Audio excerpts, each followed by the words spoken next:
So, I'm Maureen Bisignano. I'm the President and the Chief Executive Officer at the Institute for Healthcare Improvement in Cambridge, Massachusetts, and I'm delighted to be with you all today.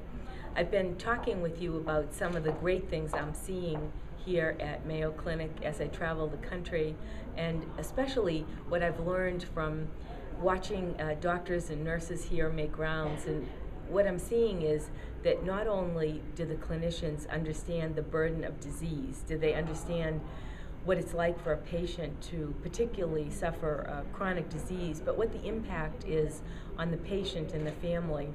And then how can we create new designs as healthcare leaders to decrease the burden of the treatment? If we can't cure or heal the patient entirely, we can fix our system such that those patients don't have to bear additional burden. And other things we've been talking about here today are the need for, I think, all of healthcare professionals to move to what I call the IHI's triple aim. That is, how do we begin to focus not only on the care system, which everybody's been doing so well, but how do we begin to think about the population of patients and how healthy they are?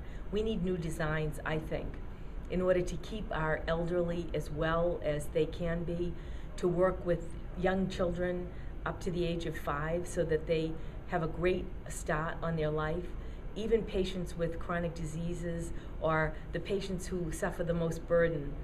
I think we need some new designs to pull together to care for those populations and keep them healthy. And then finally, we do have the need, I think, the urgent need to work on cost. There's so much that we're doing in the healthcare system today that still is waste or overuse. And it's, I think, our responsibility to get in and decrease that such that we're using the resources that we've got in the healthcare system most ably to improve health and healthcare.